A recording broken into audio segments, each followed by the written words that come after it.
The laughter from behind the heavy oak door was a physical blow, each peal a sharp stone against my already bruised heart. I had been on my way back from the restroom, my footsteps silent on the plush, wine-colored carpet of the upscale restaurant, when the sound of my own name, Liana, spoken in my boyfriend's familiar, condescending drawl, had rooted me to the spot. 3 years, Adrian. 3 years and you haven't sealed the deal with Liana? What's the holdup? Is the great Adrian Cross losing his touch? I recognized the voice.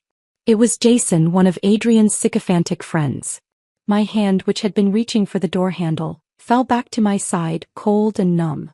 Adrian's laugh was a dismissive, smooth sound that I had once found charming. Now it felt like sandpaper on my soul. Get lost, Jason.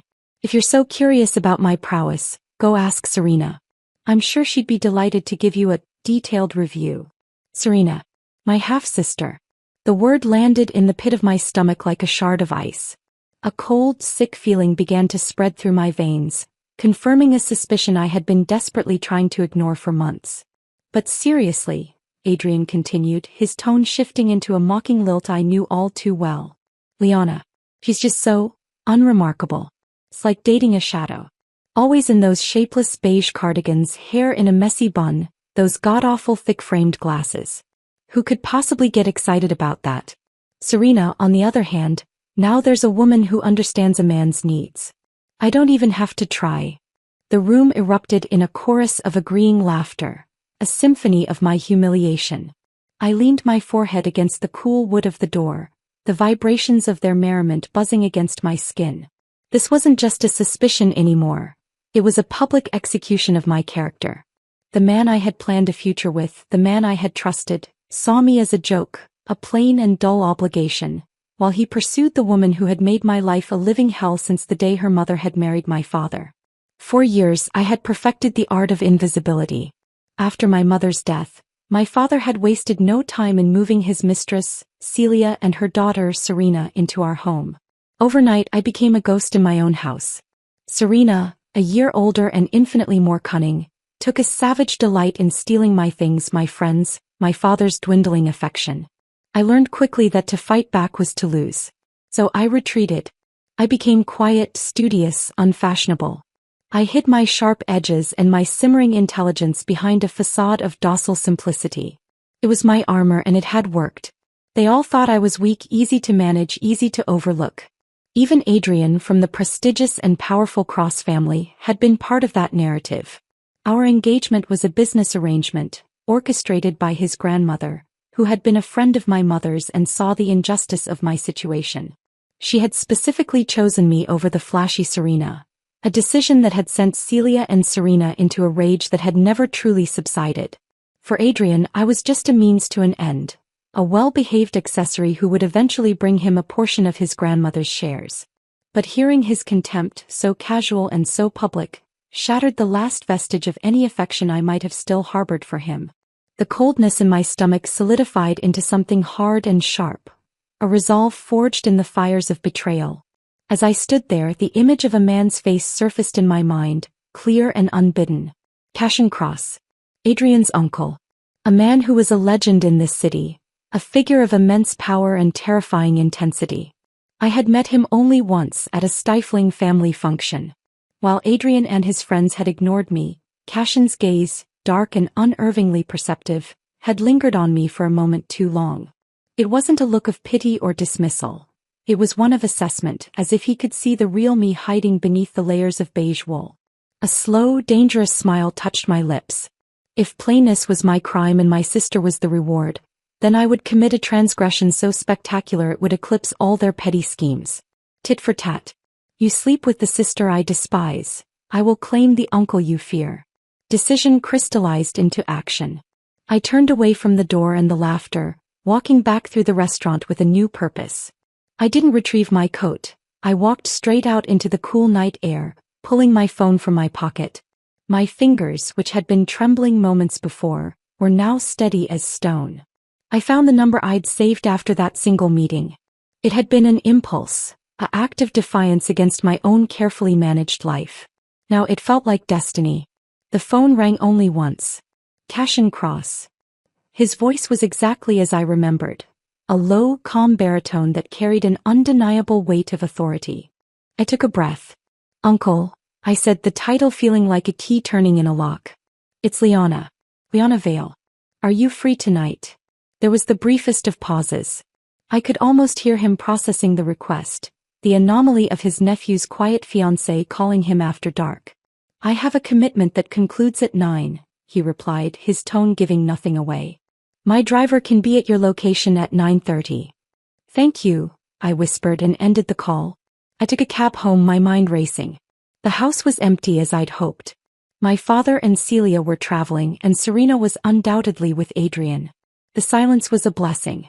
I moved through the familiar rooms, a ghost preparing for a resurrection. In my bathroom, I began the meticulous process of dismantling plain Liana. I stepped into a shower so hot it turned my skin pink, washing away the lingering scent of the restaurant and the clinging feeling of inadequacy. Then I stood before the mirror and began to create. Out came the cosmetics I never used. A foundation that erased the faint freckles across my nose, a smoky eyeshadow that made my green eyes look feline and mysterious, a bold crimson lipstick that was a declaration of war. I took out my contact lenses, discarding the heavy glasses that had been my shield. I blow-dried my mousy brown hair until it fell in soft, shiny waves around my shoulders, not a messy bun in sight. From the very back of my closet, I retrieved a secret purchase. A simple, sleeveless black dress made of a heavy silk that clung to every curve. It was elegant, severe, and utterly at odds with everything I was supposed to be. Slipping it on, I looked at my reflection. The woman staring back was a stranger.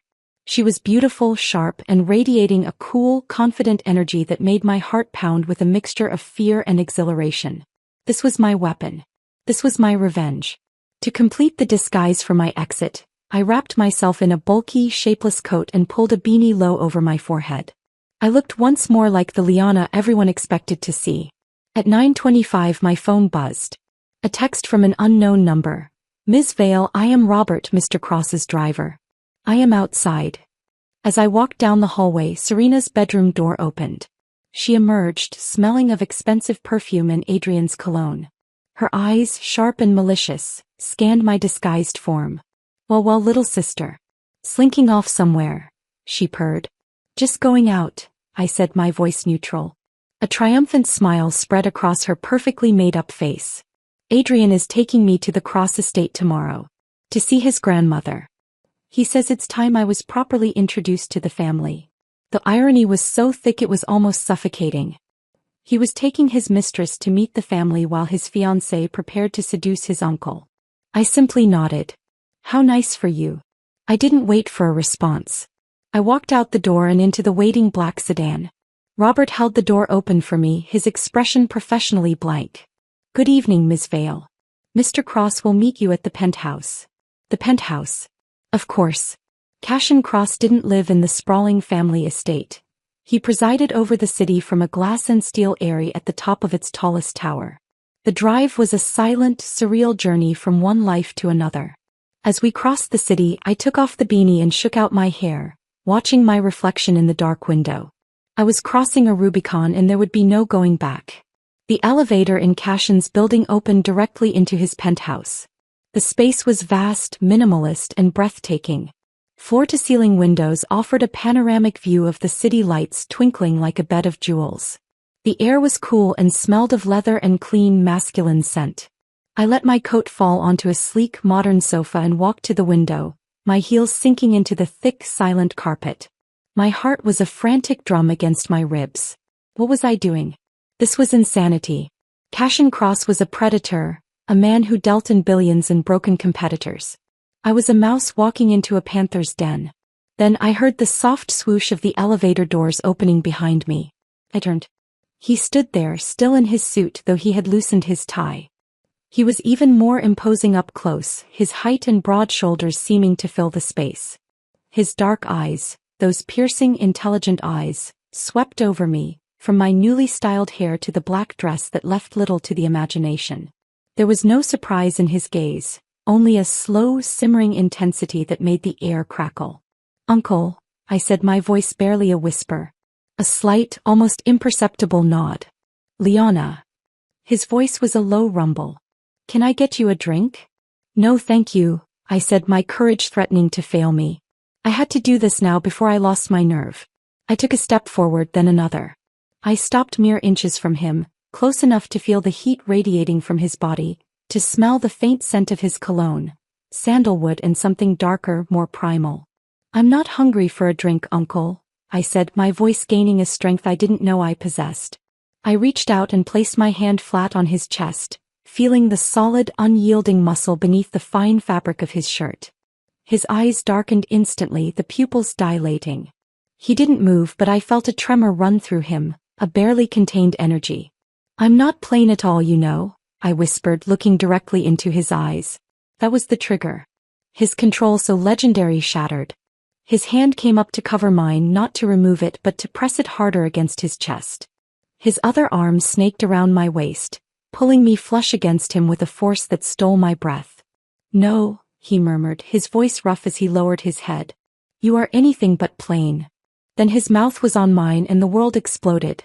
It wasn't a gentle kiss. It was a conquest, a claiming. It was filled with a raw, untamed hunger that mirrored the one burning in my own soul. I met him with equal fervor, my arms winding around his neck, my fingers tangling in his thick, dark hair. All the anger, the humiliation, the years of being overlooked poured into that kiss. He swept me up into his arms as if I weighed nothing and carried me to his bedroom. What followed was a blur of sensation. The feel of his skin against mine, the weight of his body, the low, guttural sounds he made in his throat. It was nothing like the awkward, perfunctory couplings I'd experienced with Adrian. This was elemental. This was revenge and reclamation rolled into one. Later, as I lay tangled in his sheets, listening to his steady breathing, I stared at the city lights through the window. The cold, calculating part of my mind was satisfied. The game was in motion. But another part, a part one had long suppressed, felt something else entirely. A terrifying, thrilling sense of power. I had walked into the lion's den and instead of being devoured, I had tamed the beast. Or perhaps, I wondered as I drifted to sleep, I had simply found my own inner beast and it was finally awake. I awoke to sunlight streaming through the panoramic windows of Cashin's bedroom, painting the minimalist room in shades of gold. The space beside me was empty, but the indentation on the pillow and the lingering scent of sandalwood on the sheets were potent reminders that the previous night had not been a dream. I was in Cashin Cross's bed. A slow, secret smile spread across my lips. The plan was underway. The ensuite bathroom was a study in marble and chrome. I showered quickly, the hot water a welcome shock to my system. My little black dress lay draped over a chair, a stark contrast to the room's masculine austerity. Wrapping myself in a plush, white bathrobe that smelled overwhelmingly of him, I ventured out. The penthouse was silent. I found a note on the kitchen counter written in a sharp, decisive script. Robert will take you home when you're ready. See. No endearments, no questions. It was pure, efficient Cashin. A part of me was relieved. This was a transaction, an alliance. Emotions had no place here. I dressed quickly, reassembling the armor of plain Liana. I scrubbed my face clean, tucked my hair back into a simple, low ponytail, and put on my uniform of faded jeans and a loose, gray sweater. The woman from last night was packed away, a secret weapon to be deployed when needed. Robert was waiting downstairs, his expression as impassive as ever. The ride home was a journey back into my cage. As the car pulled up to my house, a knot tightened in my stomach. Adrian's car was parked in the driveway. I took a deep breath, slipping the mask of docility back into place. I walked inside, my shoulders slightly slumped, my eyes downcast. Adrian was in the living room, pacing. He turned as I entered, his face a mask of irritation. There you are. I've been calling you, he snapped, not even a greeting. I'm sorry, I murmured, dropping my bag on a chair. I had a migraine after dinner last night. I came straight home and turned my phone off. He grunted, accepting the lie without a second thought. Why would he suspect me of anything? I was reliable, predictable Liana. Whatever. Look, Grandma wants us at the estate tonight for dinner. Uncle Cashin will be there. He said the name with a mixture of resentment and awe. He's been back for a few months, but he's always too busy. This'll be your first real introduction. Don't embarrass me. The irony was so acute it was almost painful. I kept my gaze fixed on the floor. I'll be on my best behavior. See that you are. He strode towards the door. I'll pick you up at 7. And for God's sake, wear something decent. His eyes swept over my sweater with disdain before he left. The moment the door closed, I straightened up, the submissive posture falling away. The anger was a clean, cold burn in my veins. Don't embarrass me. He was the one fucking my sister, and he was worried about me embarrassing him. That evening, I dressed with deliberate care in my most Liana outfit. A high-necked Peter Pan collared blouse, a knee-length tweed skirt, and my thickest, most unflattering glasses. I was a caricature of prim propriety. Adrian picked me up, his eyes glazing over me with approval. Good. Sensible. He leaned in to peck my cheek, and I forced myself not to recoil. During the drive, my gaze caught on a flash of red lace tucked under the passenger seat. Serena's. A wave of nausea washed over me, followed by a surge of cold vindication. Let him have his tawdry secrets. You're quiet, Adrian remarked, glancing away from his phone. Just a little carsick, I lied, giving him a weak smile. He nodded, his attention already returning to his screen. But as we stopped at a traffic light, his eyes narrowed, focusing on my neck. What's that? My blood ran cold. I'd been meticulous, but there was a faint, rosy mark just above my collar, a souvenir from Cashin's mouth that I'd missed. I touched the spot, feigning innocence. What? Is there something? A mosquito bit me there last night. It was terribly itchy. He scrutinized me for a second, then shrugged. Yeah, probably. Damn pests. His trust, born of utter condescension, was my greatest shield. The Cross family estate, a sprawling monstrosity of old money and tradition, was buzzing with subdued activity. Adrian, playing the part of the dutiful grandson, led me around, introducing me to various aunts and cousins who looked at me with polite disinterest. I played my part perfectly, smiling shyly, speaking only when spoken to. Then a hush fell over the grand hall. I looked up. Cashin was descending the central staircase. He moved with a predator's grace, his presence sucking the air from the room. He was wearing a dark, impeccably tailored suit that emphasized his powerful frame. His expression was one of cool, detached authority, a world away from the man who had whispered dark promises in the dark hours of the night. Adrian immediately stiffened, pulling me to my feet. Uncle Cashin, he said, his voice uncharacteristically respectful. This is Liana, my fiancé. Liana, say hello to your uncle. I lifted my gaze to meet Cashin's. His stormy eyes swept over my frumpy, bespectacled appearance. There was not a flicker of recognition, not a hint of the intimacy we had shared. It was a breathtaking performance of indifference. Uncle, I whispered, dipping my head slightly. He gave a curt, almost imperceptible nod. Liana. His tone was flat, devoid of any warmth. Then he turned and walked away to join the older generation, dismissing me completely. The slight should have stung, but instead it sent a thrill through me. We were co-conspirators, and he was a master of the game. After a tense, formal dinner, I needed air. I slipped away into the vast, manicured gardens, the cool night a relief after the stifling atmosphere inside. I walked along a gravel path, the scent of damp earth and night-blooming flowers calming my nerves. I was so lost in thought that I didn't see the dark figure until I walked straight into him. I'm sorry, I gasped, stumbling back. Strong hands steadied me. Are you hurt? The voice, low and familiar, washed over me. I looked up. Cashin stood under the soft glow of a garden lantern, his features stark and handsome in the uneven light. No, I'm fine, I said, a sly smile touching my lips. Uncle. He didn't release my arms immediately. His gaze traveled over my blouse, my skirt, my glasses. This is very effective, he murmured, a hint of amusement in his voice. So, you prefer the subtle type? I teased, my courage returning. His thumb stroked a slow, hidden circle on my arm. I find I have a comprehensive appreciation for your many facets. The air between us crackled, the formal garden suddenly feeling intimate and dangerous. The memory of his touch, his mouth flooded back. Emboldened by the darkness and the success of our public charade, I threw caution to the wind. I rose onto my toes, wrapped my arms around his neck, and looked directly into his eyes. Cashin, I whispered, daring to use his name. It was like flipping a switch. The controlled, public mask vanished, replaced by the raw hunger I had witnessed in his penthouse. His arm banded around my waist, crushing me against him, and his mouth descended on mine in a kiss that was both possessive and punishing. And then we heard it. Liana. Adrian's voice. It was close, too close.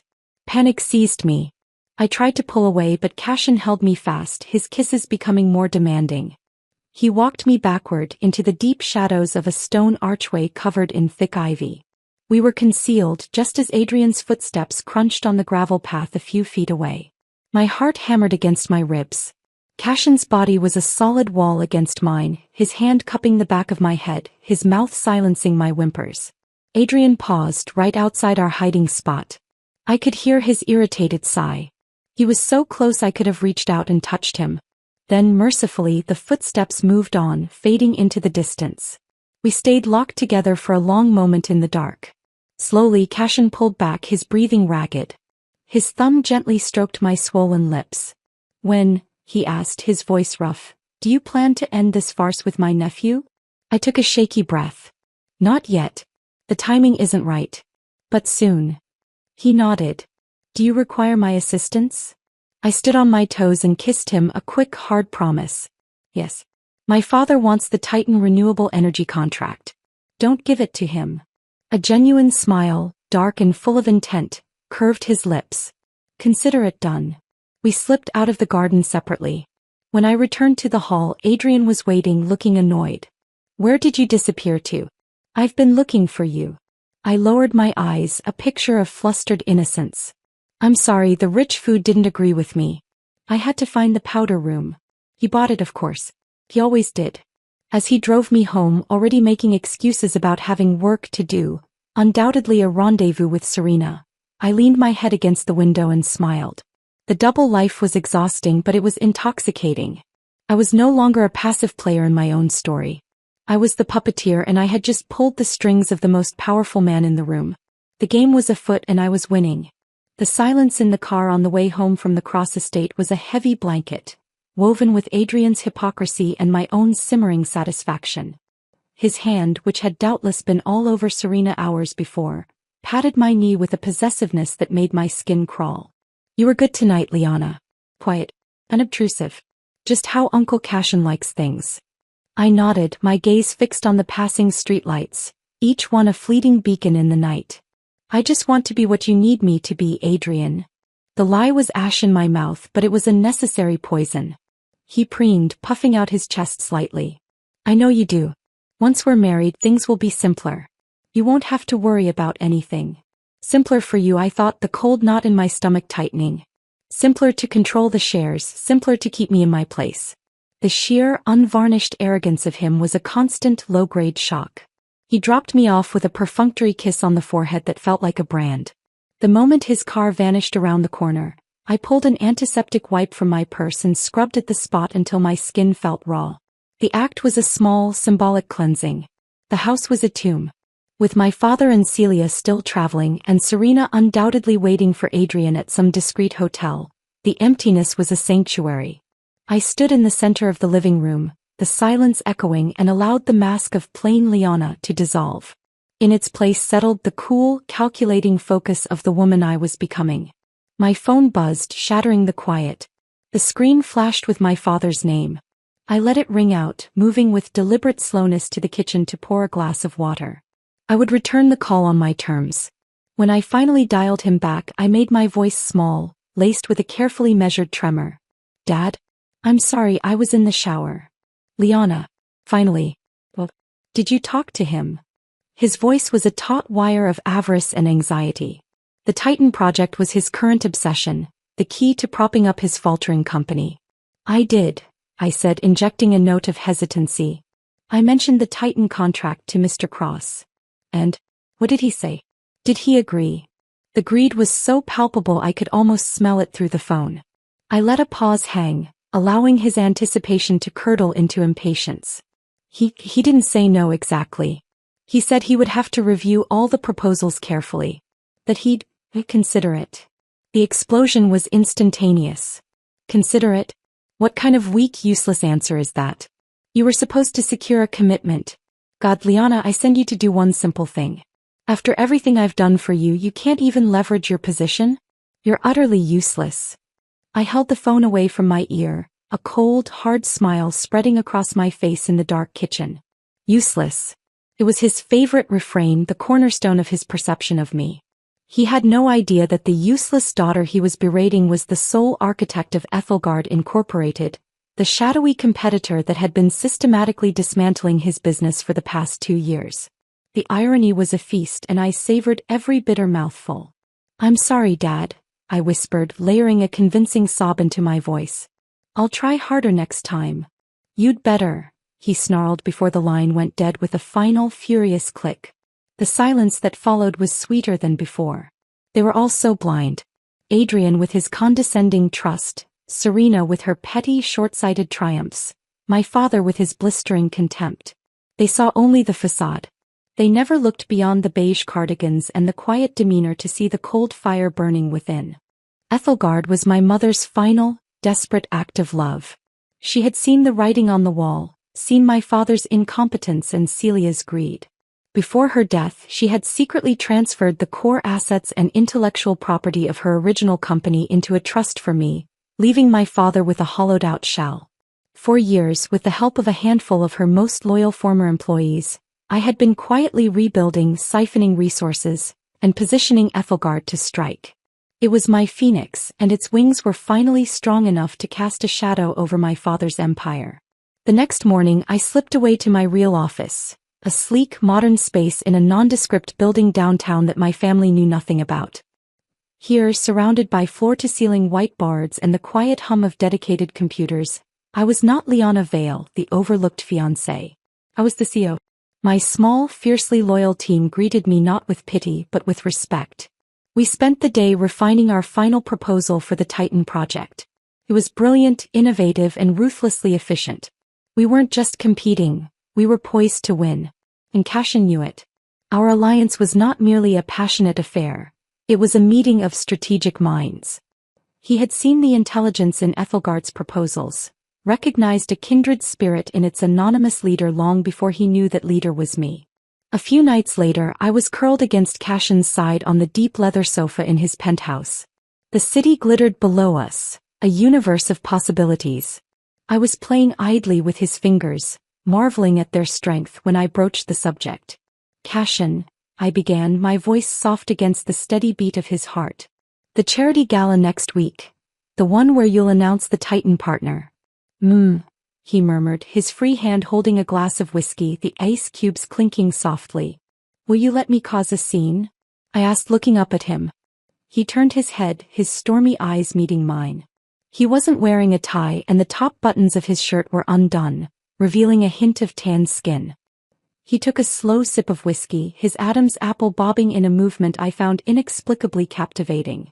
"Isn't the entire point of this gala," he said, his voice a low rumble, "to cause a scene?"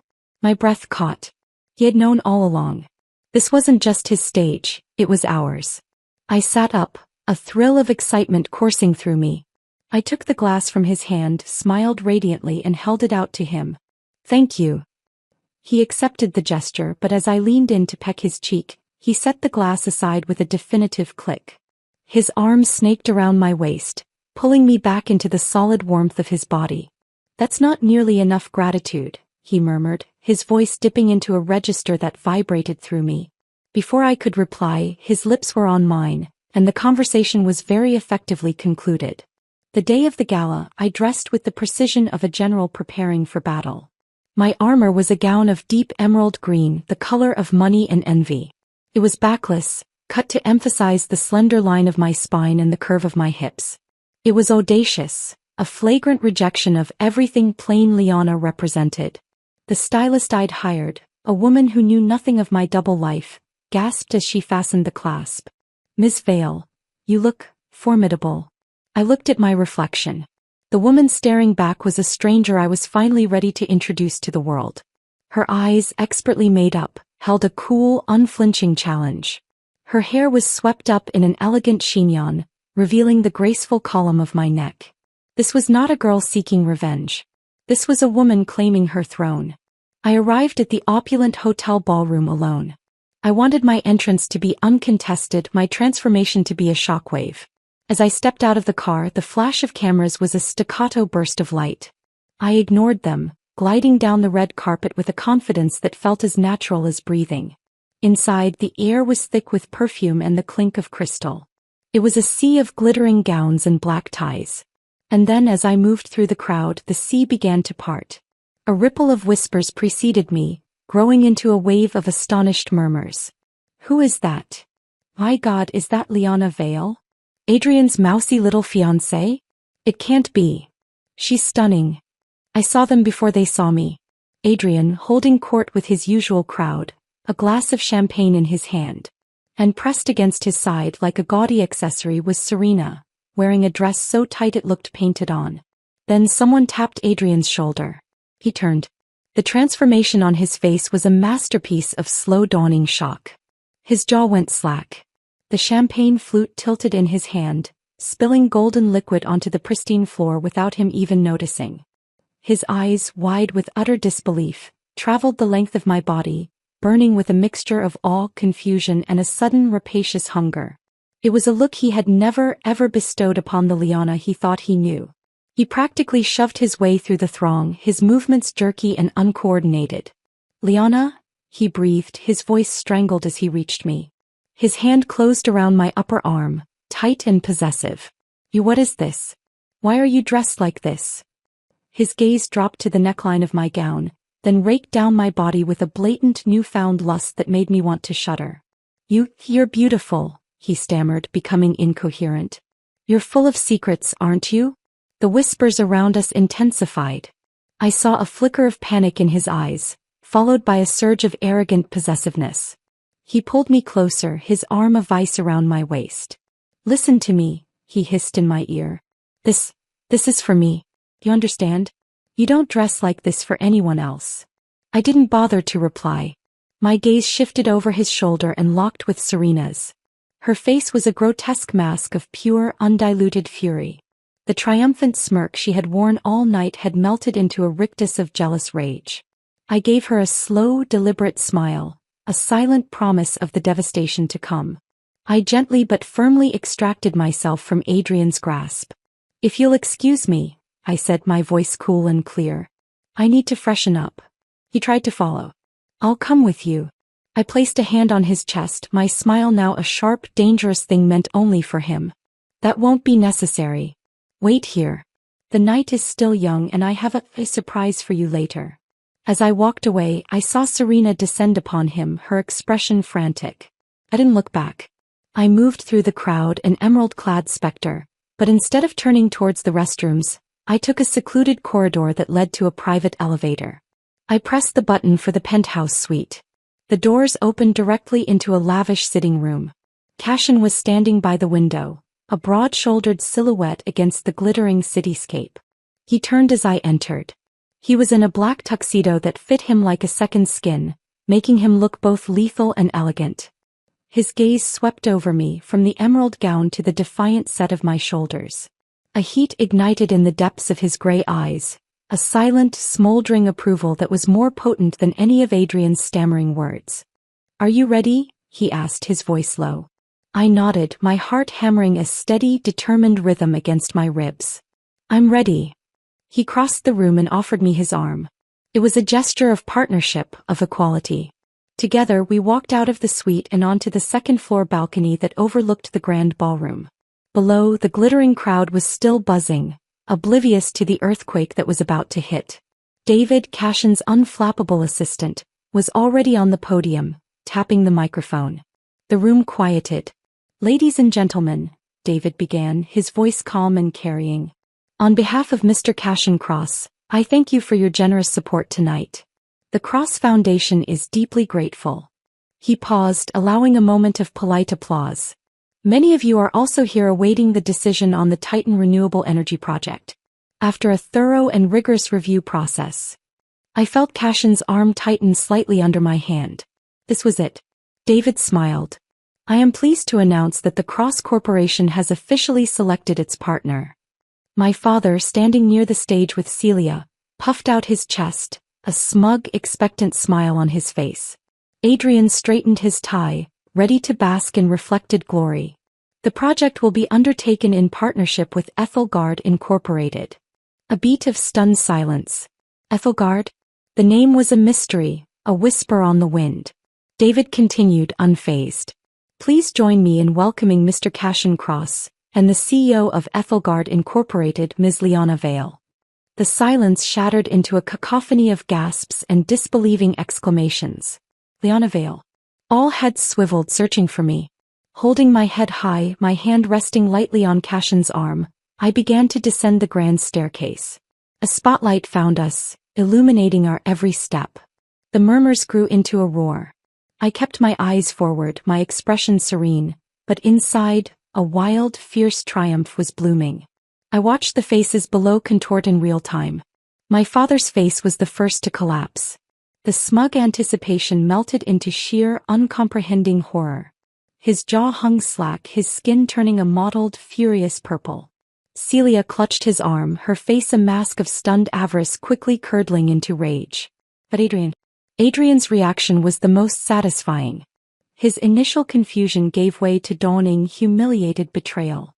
He stared at me, at the woman in the emerald gown who was so clearly not his Liana, and I saw the exact moment the puzzle pieces clicked into place with brutal, devastating clarity. The late nights. The headaches. The mark on my neck. His eyes widened in a paroxysm of pure, undiluted rage. We reached the podium. Cassian released my arm and I stepped forward. Contracts were produced, pens offered. Right there, in front of everyone, we signed the partnership agreement.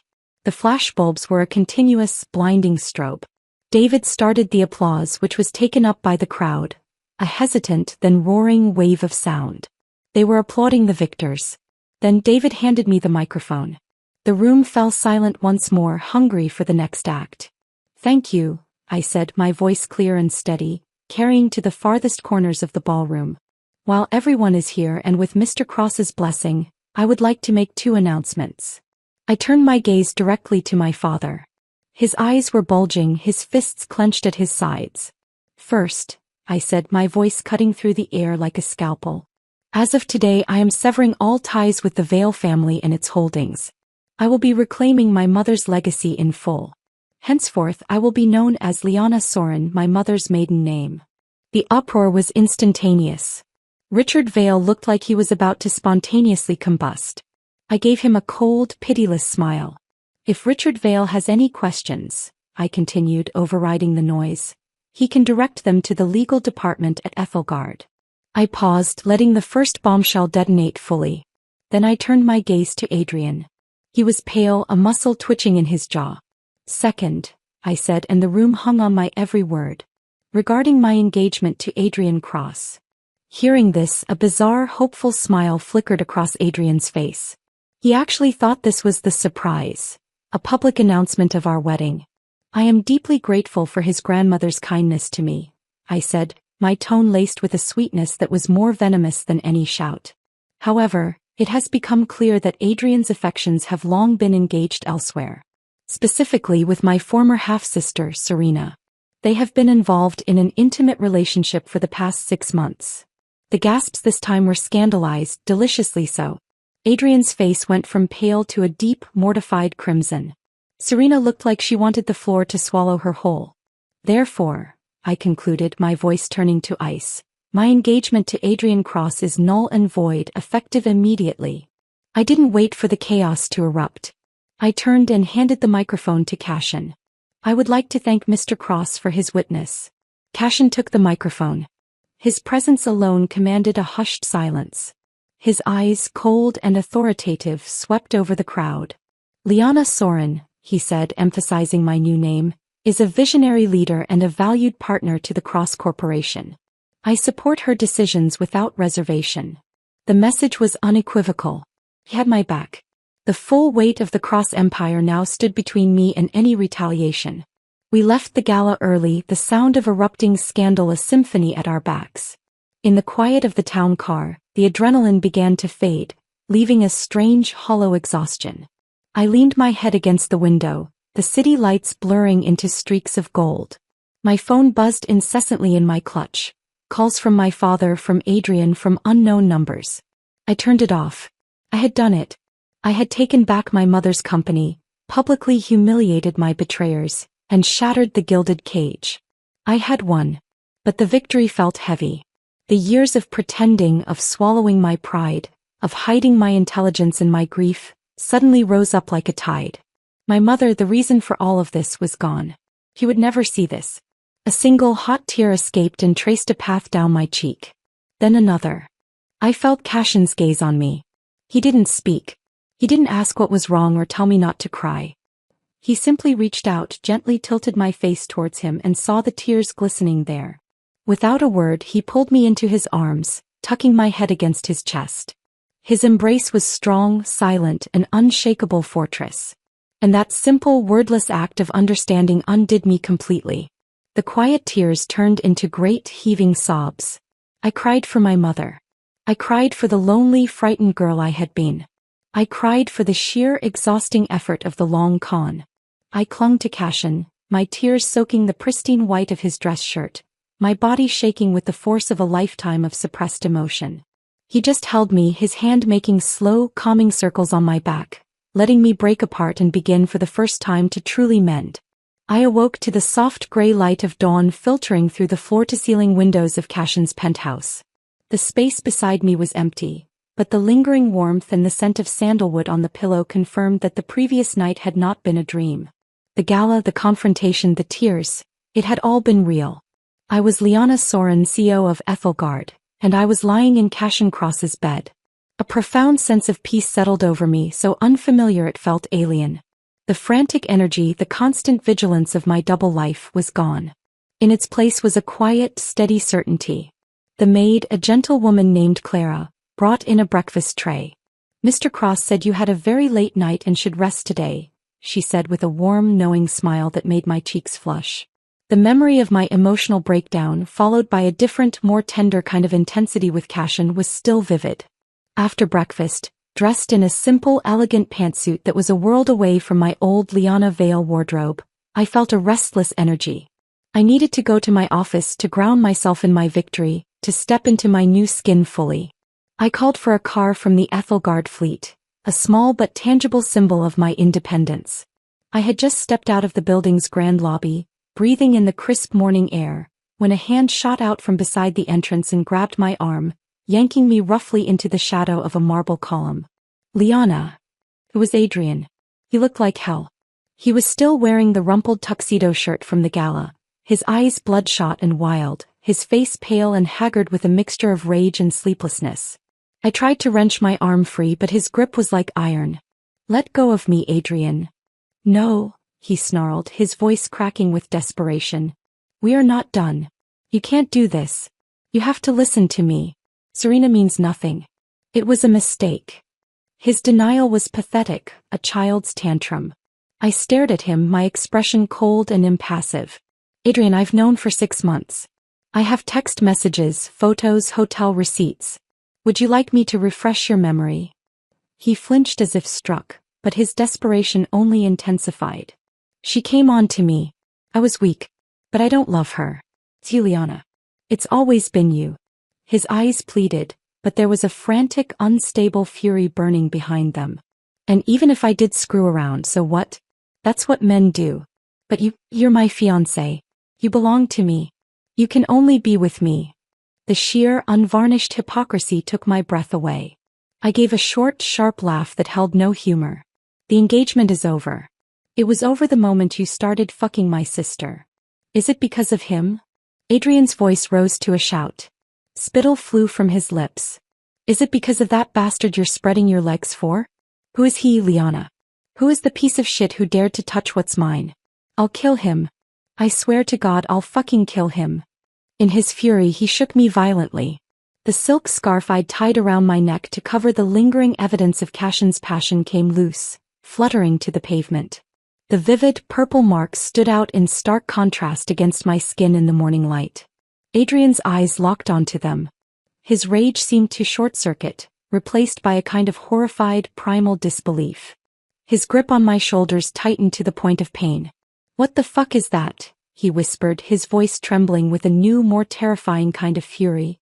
He shoved his face inches from mine. "Liana, explain this. Now." I stopped struggling.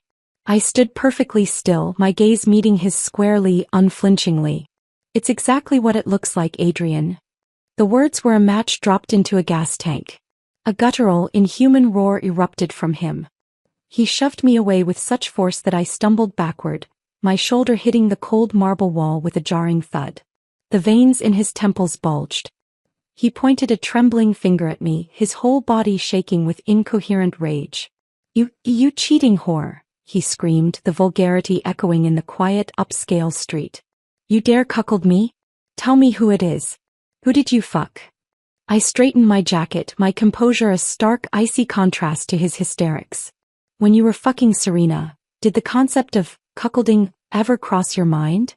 It's not the same, he bellowed, his face turning a dangerous shade of purple. It's not the same. I'm a man. This is what we do. But you're my property. Mine. It was then that a familiar black town car pulled up smoothly to the curb. The rear door opened and Cashin stepped out. He was immaculate in a charcoal gray suit, his expression as cold and impassive as a winter glacier. He took in the scene in a single comprehensive glance. Adrian, wild-eyed and screaming, me pressed against the wall, my composure intact but my eyes wide. Uncle! Adrian gasped, his aggression faltering instantly under the weight of Cashin's presence. He looked from Cashin to me, and a dawning, horrific understanding began to bleach all the color from his face. Uncle, what are you doing here? Cashin didn't even look at him. He walked straight toward me, his focus entirely on my face. Are you hurt? He asked, his voice low but clear, cutting through Adrian's sputtering. I shook my head, my breath catching in my throat. No. Only then did Cashin turn his attention to his nephew. The air temperature seemed to drop 10 degrees. Uncle, Adrian stammered, his brain struggling to process the impossible equation. You and her? Oh, it can't be. How could you? She's just Liana. And she's sleeping with someone. Look. He gestured frantically at my neck, his finger jabbing the air. Uncle, don't let this slut fool you. She's a lying whore. Cashin took a single step forward. The movement was minimal, but it carried the terrifying finality of a guillotine blade dropping. His voice when he spoke was quiet, yet it sliced through the air with the precision of a scalpel. The someone else, Cashin said, each word measured and dripping with contempt, is me. The words landed with the force of a physical blow. Adrian staggered back as if he'd been shot. His mouth opened and closed, but no sound emerged. The reality, that the man he feared, respected, and whose approval he desperately craved was the very one who had taken his property, was a cataclysm his mind could not contain. Cashin closed the final distance between us, placing himself squarely as a shield between me and Adrian. He looked down at his nephew, his eyes devoid of any familial warmth, containing only a cold, impersonal disdain. If you ever speak to her or about her in that manner again, Cashin said, his voice dropping to a deadly conversational whisper, I will not only cut out your tongue, I will dismantle every aspect of the life you think you own piece by piece, until there is nothing left but the memory of your own insignificance. The threat was not hyperbolic. It was a simple statement of fact. Adrian knew it. The last vestige of his bravado evaporated, leaving behind a shell of pure, terrified humiliation. He looked from Cashin's implacable face to my calm one, and without another word he turned and fled down the street, his footsteps clumsy and desperate, a broken boy running from the wrath of a king. The silence he left behind was profound. Cashin turned to me, his gaze scanning my face for any sign of distress. He reached out and gently touched my cheek, his thumb stroking away a single tear of shock and relief I hadn't even realized I'd shed. Come, he said softly, his voice returning to its normal calm timbre. I'll take you to your office. And in the sanctuary of his car, with his solid, unwavering presence beside me, the last chains of my old life finally, completely fell away. The unveiling was over. The aftermath had begun and I was free. The silence in the car was a living thing, thick with the echoes of Adrian's shattered rage and the chilling finality of Cashin's words. I stared out the window, not seeing the gleaming cityscape, but instead seeing the grotesque mask of Adrian's face as his world imploded. There was no triumph in it, not really. Just a hollow, weary sense of closure. Cashin didn't speak. He didn't offer empty platitudes or ask if I was okay. His silence was a profound understanding. He simply reached across the space between us and took my hand, his fingers lacing through mine. His grip was firm, warm, an anchor in the turbulent aftermath. That single wordless gesture meant more than any speech could have. Said, "I am here. The battle is over. You are safe." He didn't take me to my office. Instead, the car wound its way up to his penthouse. "You're in no state to face a boardroom today," was all he said as the elevator ascended. He was right. The adrenaline had drained away, leaving me trembling and exposed.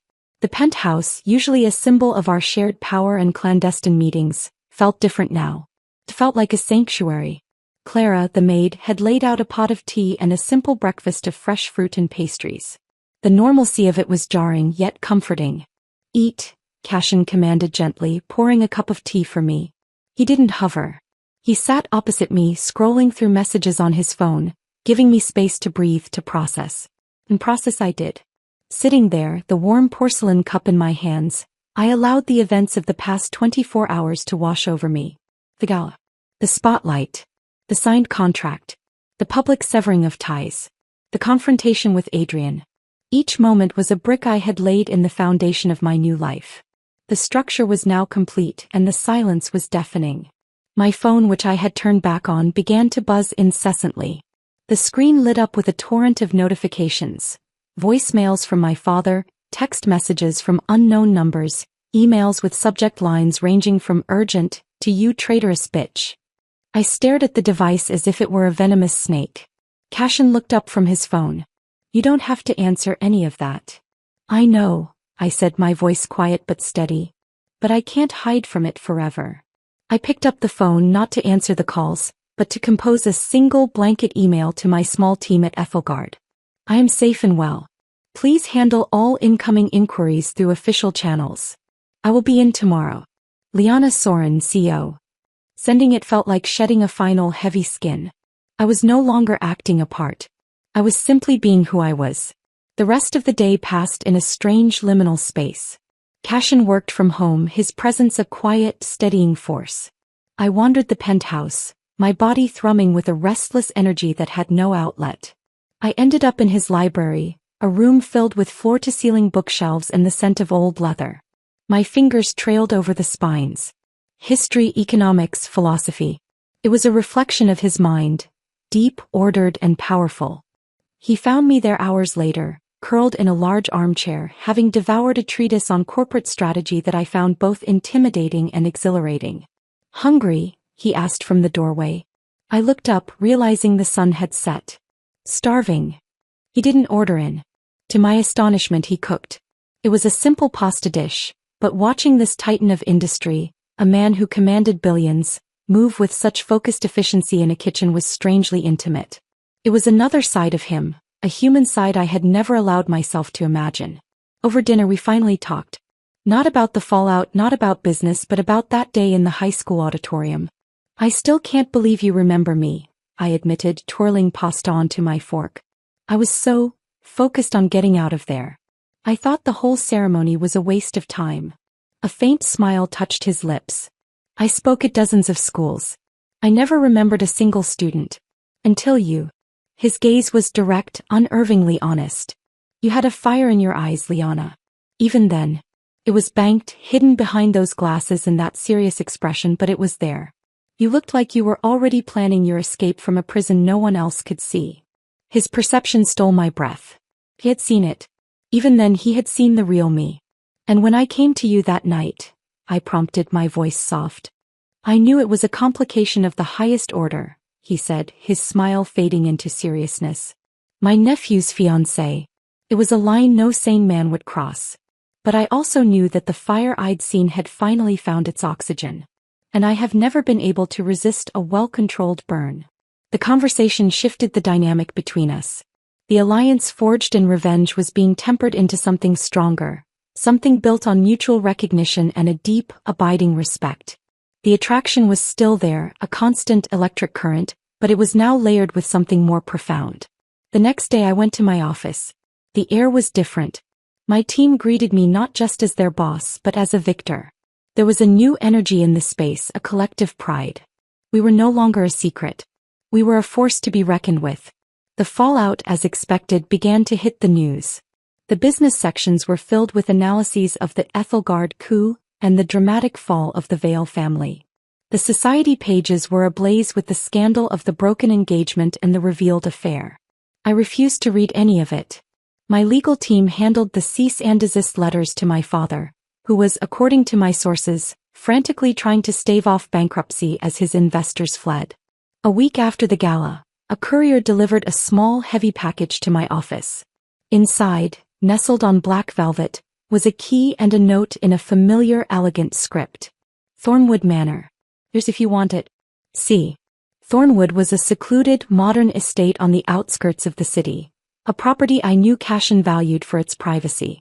It wasn't the penthouse, a place that still held the ghosts of our clandestine meetings.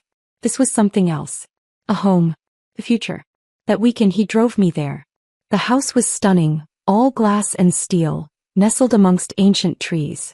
It was private, peaceful, and utterly ours. "I don't want to hide anymore, Liana," he said, standing with me on the deck overlooking a tranquil lake. "What started as a game, it became real for me. This," he gestured between us, "is real for me." I looked at him, this formidable, powerful man who had seen the strength in me when I was at my weakest, who had offered me not just revenge but a partnership. The last of my defenses crumbled. "It's real for me too, Cashin," I said, and for the first time, the words held no agenda, no calculation, only the simple, terrifying truth. He pulled me into his arms, and his kiss was different from all the others. It wasn't a claiming or a consummation of a pact. It was a promise. A beginning. Life began to find a new rhythm. I threw myself into leading Ethelgard, my vision sharpened by freedom and validation. Cashin and I worked together, our companies now officially intertwined. In the boardroom we were a formidable team, our skills complementary. At home, we were simply a man and a woman learning the contours of each other's lives. I heard snippets about the others. My father's company was in free fall. Serena had left the city in disgrace. Adrian, I was told by a discreet source, had been packed off by his grandmother to manage a minor family holding in another country, a graceful but definitive exile. One evening about a month after the gala we were at Thornwood. I was reviewing contracts on the sofa and Cashin was reading beside me. The domesticity of the scene was still a novelty. "Cashin," I said, putting down my tablet. He looked up from his book. "That night, after the gala, when I fell asleep crying, you said something to me. What was it?" He was silent for a long moment, his gray eyes holding mine. Then he marked his page and set the book aside. He came over to me, kneeling in front of the sofa so our eyes were level. He took my hands in his. "I told you that you never had to be alone again," he said, his voice low and earnest. "And I told you that I was in love with you." Tears welled in my eyes, but they were tears of pure, unadulterated joy. I had built a new life from the ashes of the old, but I had never dared to hope for this. "I love you too, Cashin," I whispered, the words feeling more powerful, more true than any business contract or act of revenge. He smiled, a real, full smile that reached his eyes and transformed his entire face. He leaned forward and kissed me, and in that kiss I tasted not just passion, but a future I had never allowed myself to dream of. The plain, dull girl was a ghost. The vengeful schemer had achieved her goal. Now it was time for Liana Soren to simply live and love and thrive. The world, after the initial earthquake of my unveiling, did not end. It recalibrated. The scandal, as all scandals do, eventually lost its front-page luster, replaced by newer, more salacious gossip. The business world, ever pragmatic, quickly shifted its focus from the drama of my personal life to the substance of Ethelgard's performance. And we performed brilliantly. Freed from the constraints of secrecy, Ethelgard soared. The Titan project became a benchmark for innovation, and our partnership with the Cross Corporation was hailed as a masterstroke.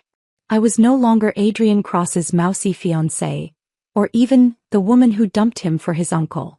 I was Liana Soren CEO. My opinions were sought after, my presence requested at panels and exclusive forums. The respect was earned, not inherited, and it tasted sweeter than any revenge. Cashin and I settled into a life that was both thrillingly public and fiercely private. Thornwood Manor became our sanctuary. We spent weekends there, away from the city's glare, walking the wooded trails, reading by the massive fireplace, and talking for hours about everything and nothing. I learned that behind the formidable billionaire was a man with a dry wit, a surprising knowledge of classical music, and a quiet, steadfast loyalty that ran deeper than any ocean. One evening we were hosting a small dinner party. Not the stiff, formal affairs of the Cross estate, but a gathering of our own choosing. A few key members of my Ethelgard team, a couple of Cashin's most trusted associates, people who valued intelligence over pedigree. The conversation was lively, filled with ideas and debate. I held my own, speaking passionately about our next phase of development. I caught Cashin watching me from across the table, his gaze soft, filled with a pride that had nothing to do with my business acumen and everything to do with me. Later, after the guests had left and we were clearing the dishes together, another simple domestic act that felt profoundly intimate, he stopped me, his hand on my arm. "You were magnificent tonight," he said, his voice a low rumble in the quiet kitchen. "I had a good teacher," I teased, leaning into him. He shook his head, his expression serious. "No. This was all you, Liana. It always has been." He cupped my face in his hands. "I sometimes think I just held the door open.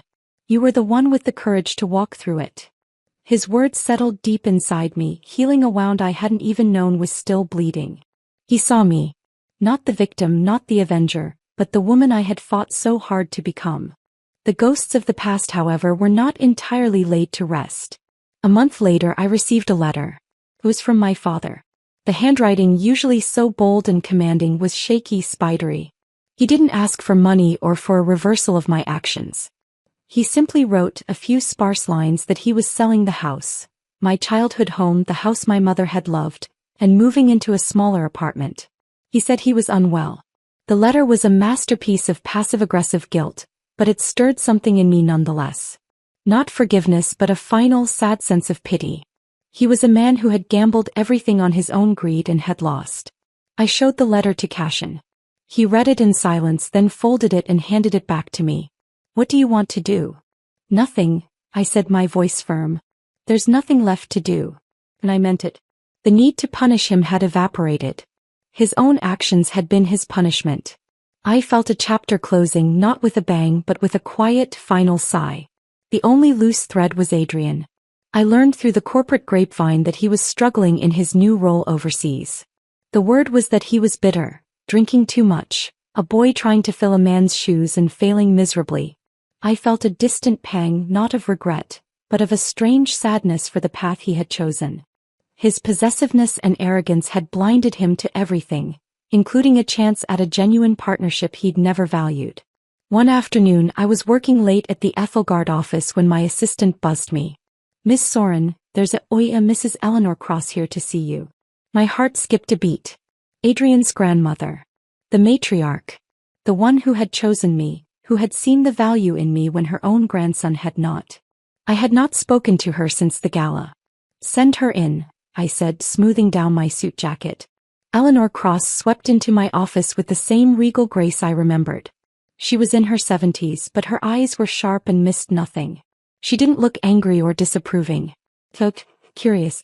"Liana," she said, her voice warm. "Or should I call you Miss Soren now?" "Liana is fine, Mrs. Cross. Please have a seat." She sat, her posture perfect, and looked around my modern minimalist office. "You've done well for yourself. Exceptionally well." "Thank you." She sighed, a small, weary sound. "I owe you an apology, my dear." I was taken aback. "You owe me nothing." "I do," she insisted. "I pushed you towards Adrian. I thought I was doing the right thing, giving you protection, a place in a family that would value you. I saw the light in you just as Cashin did.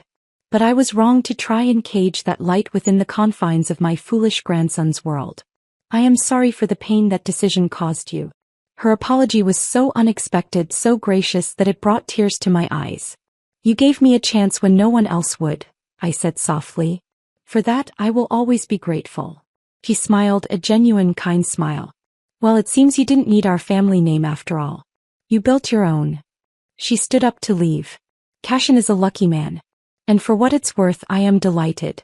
Truly." After she left, I stood by my window looking out at the city. Eleanor Cross's blessing felt like a final absolution. The last shadow of the past had been lifted. That night at Thornwood I told Cashin about her visit. He listened, a small smile playing on his lips. She always was the smartest of us all, he said. He pulled me into his arms as we stood on the deck, watching the stars reflect on the dark surface of the lake. The air was cool and his body was warm against mine. Liana, he said, his voice unusually tentative. Yes. He turned me to face him. In the moonlight, his features were stark and serious.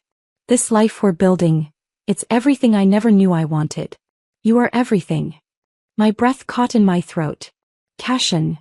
He didn't get down on one knee. That would have been too theatrical for him. Instead, he simply held my hands, his thumbs stroking my knuckles, and looked directly into my eyes. Marry me, he said.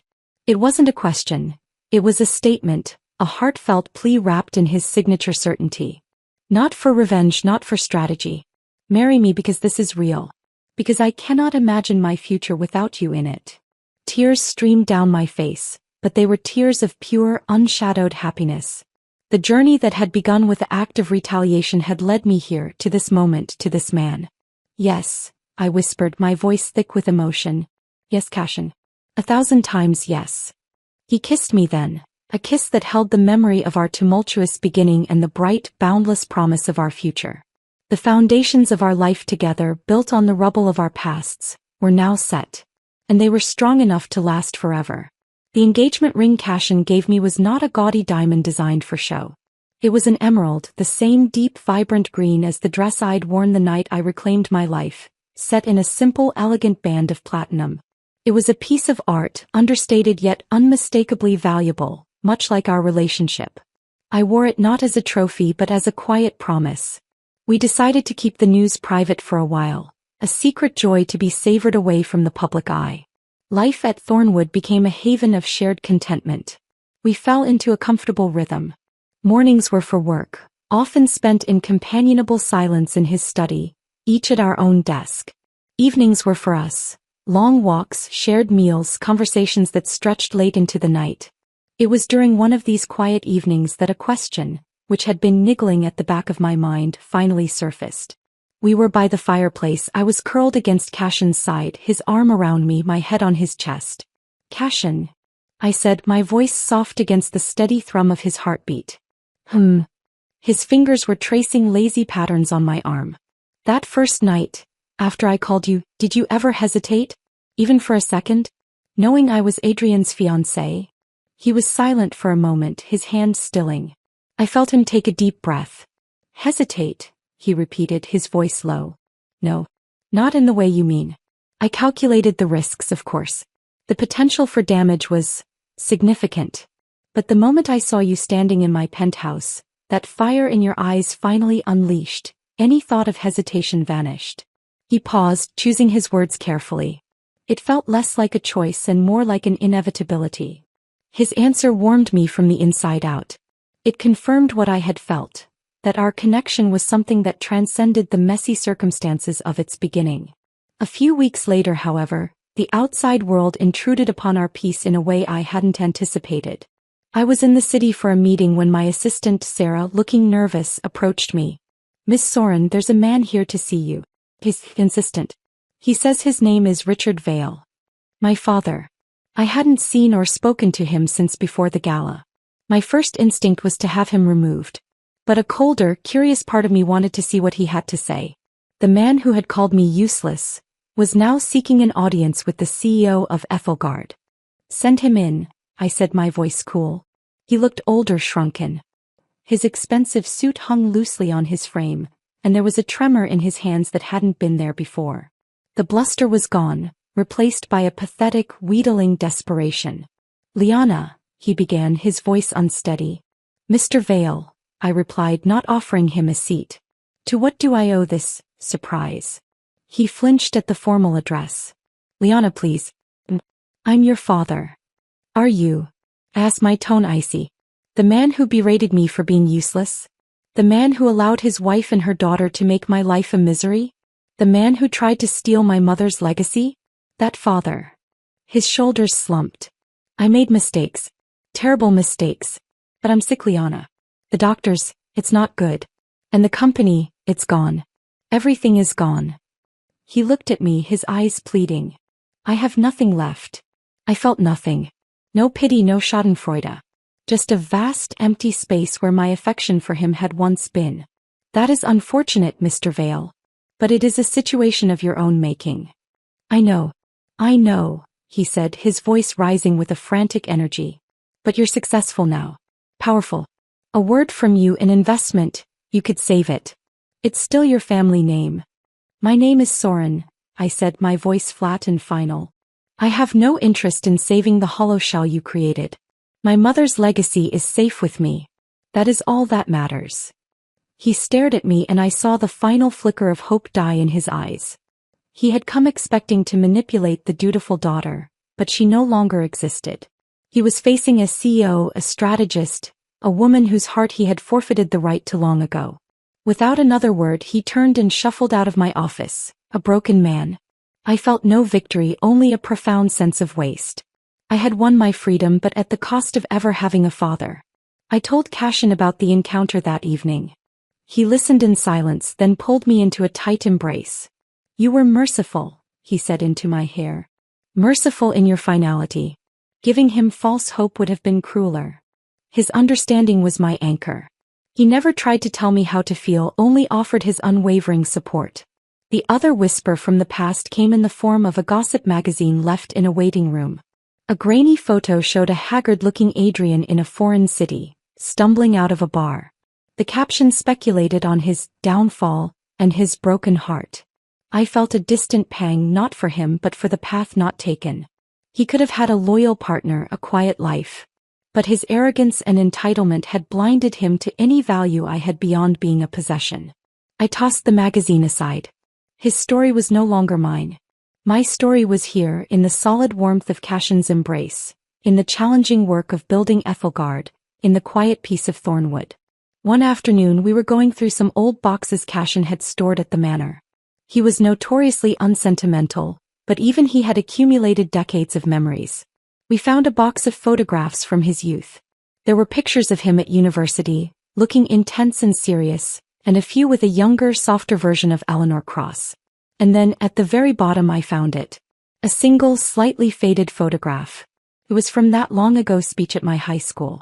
There I was, a gangly, serious teenager with thick glasses, handing a bouquet to a young, strikingly handsome Cashin Cross. He was looking down at me, but unlike everyone else in the photo, he wasn't looking at the flowers or past me. He was looking directly at my face with an expression of keen interest. I held up the photo, my heart pounding. You kept this. Cashin looked over my shoulder, a faint smile on his face. I told you I never forgot you. It was the final piece of the puzzle sliding into place. Our story hadn't begun with a phone call born of revenge.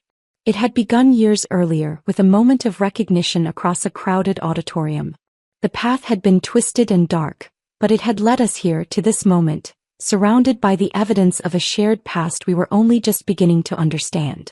I leaned back against him, the photo held gently in my hands.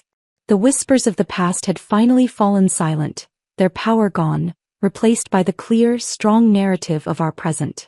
We had not been defined by our beginnings, but by the future we had chosen to build together.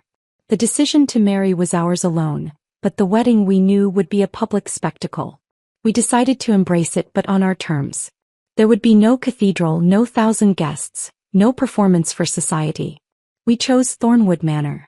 The ceremony would be held by the lake, with only a handful of people who truly mattered to us present. The morning of the wedding dawned clear and bright, a perfect late spring day. I felt a calmness that surprised me. There were no pre-wedding jitters, no cold feet. There was only a deep, steady certainty. This was right. I dressed alone in the master suite, in a gown I had chosen myself. It was simple, elegant, a sheath of ivory silk that whispered of luxury rather than shouting it. I left my hair down, soft waves around my shoulders, and my makeup was minimal. The only jewelry I wore was the emerald engagement ring. I looked at my reflection and saw not a bride on display, but a woman stepping into the next chapter of her life with her eyes wide open. A soft knock came at the door. It was Eleanor Cross. She had insisted on coming to see me before the ceremony. She looked regal in a pale lavender suit, her eyes misty as she took me in. "Oh, my dear," she breathed, stepping into the room. "You look radiant." She came forward and took my hands. "I just wanted to tell you, Your mother would be so incredibly proud of the woman you've become. Tears threatened to spill from my eyes. Of all the blessings I had received, hers and the thought of my mother's approval meant the most. Thank you, Eleanor, I said, my voice thick with emotion. She smiled, patting my hand. Now let's not keep that man of yours waiting. He's been pacing by the lake for an hour. I laughed, the tension breaking. I took a final look in the mirror. The last trace of plain Liana was gone, not erased but integrated. Her strength, her patience, her resilience, they were all part of me now. I walked down the path to the lake on my own. I didn't need to be given away. I was giving myself freely and completely. The small gathering of guests, my small loyal Ethelgard team, Cashin's closest advisors and Eleanor, turned as I approached. But my eyes were only for him. Cashin stood under a simple arch of woven birch branches facing the water. He turned as I neared, and the look on his face stole my breath. The usual cool composure was gone, replaced by a raw, undisguised awe. He looked at me as if I were the only person in the world. In that moment I felt more beautiful, more seen than I ever had in my life. He reached for my hands as I reached him. His grip was firm, his thumbs stroking my knuckles. The ceremony was short, personal.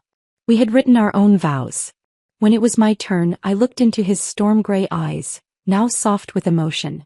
Cashin, I began, my voice clear and steady. You saw the real me when I was hiding in plain sight. You offered me not just revenge but a partnership. You taught me that my strength was not a flaw to be hidden, but my greatest asset.